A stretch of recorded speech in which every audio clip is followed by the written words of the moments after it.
इस महिला की पहली गलती कि शादीशुदा होकर अवैध संबंध बनाए। भतीजे को अवैध संबंधों का पता लगा कि ये हो रहा है तो भतीजे की प्रेमी से हत्या करवा दी। इस साजिश में ये महिला ही नहीं, उसका पति भी शामिल था। एक गलती की सजा कितनों पे भारी पड़ी। ये मामला है नवलगढ़ के बसावा का। सर, क्या था मामला और किस तरह पकड़े गए लोग?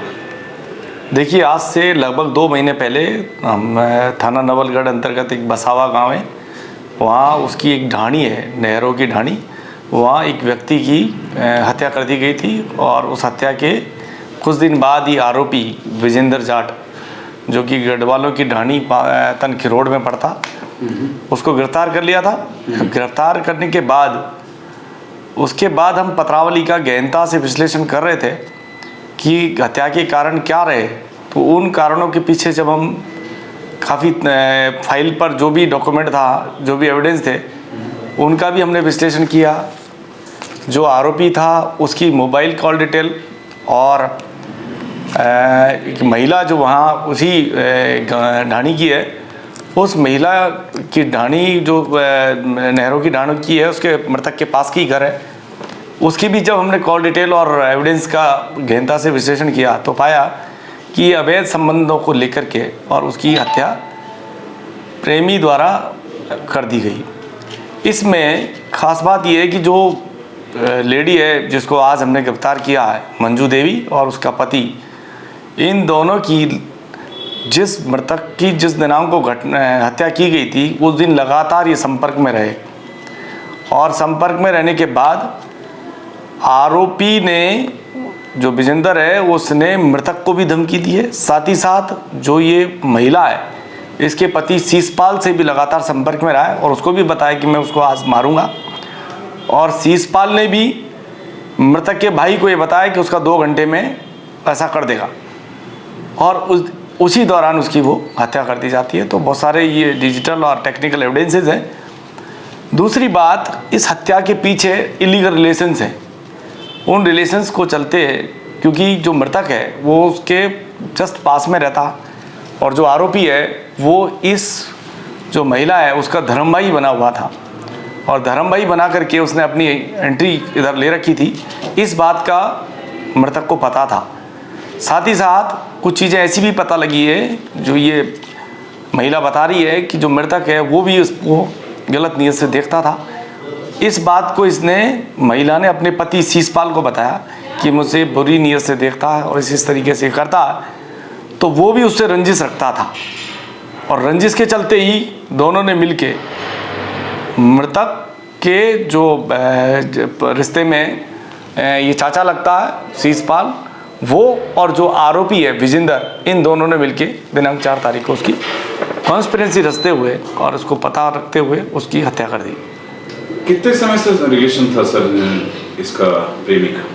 जो प्रेमी है विजेंद्र, वो इस महिला से पिछले 2-3 साल से इसको जानता था। इसकी जानकारी हो गई और वो लगातार इसके इलीगल रिलेशन रखता था। क्या जो ये महिला है, इसके पति को मालूम था क्या कि जो इसका प्रेमी है उसके इससे रिलेशन है? देखिए, महिला के जो पति है उसको इसने धर्म भाई बता रखा था, और ये इसी तरह शो करती थी कि मेरा धर्म भाई है, और धर्म भाई बना करके ये खुद भी वहाँ इसके परिवार में वहाँ जाती थी और लोगों को ये एहसास कराती थी कि ये मेरा धर्म भाई है।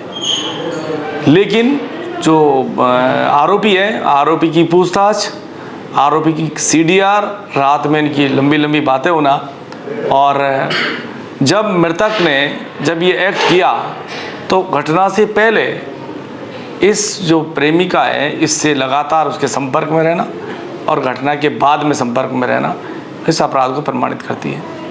यानी दोनों आरोपी रहे, यानी हस्बैंड भी आरोपी? बिल्कुल, पत्नी भी।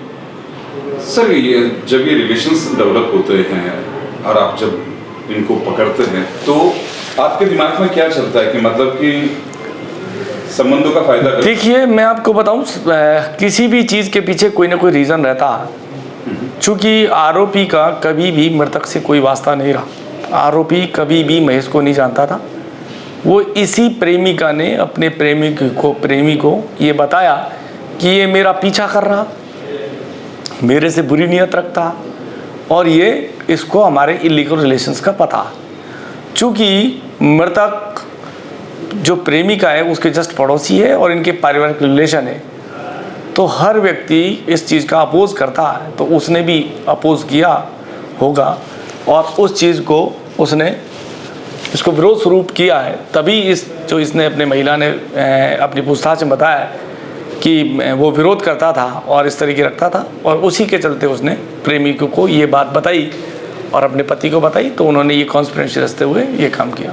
किस तरह से इसका मर्डर किया? जो आरोपी है, आरोपी वेल प्लान तरीके से उससे लगातार संपर्क में रहा, और जो प्रेमिका है मंजू, इसका जो पति शीशपाल है, वो उसको उसकी लोकेशन देता रहा है कि अभी ठेके पे है, ठेके से वहाँ चला गया है, क्योंकि वो लगातार जो मृतक है उसके साथ में जो ड्रिंक कर रहा था उससे भी उसकी लगातार बात हो रही है, और बात होने के दौरान वो उससे पूछ रहा है, तो वो उसकी लोकेशन देता रहा। तत्पश्चात आरोपी अपनी स्कॉर्पियो गाड़ी लेके जाता और डंडे एवं पाइप से उस पर वार, ताबड़तोड़ वार करता है, तो उसकी सिर में चोट आने से उसकी हत्या कर देता। सर, ये जो धमाके की आवाज़ सुनी गई थी, वो जो खबर थी कि 3 धमाके हुए थे, ये क्या? देखिए, वो सिर में जैसे ही उसने चोट मारी है तो उसकी आवाज़ एक धमाके की तरह ही रही होगी।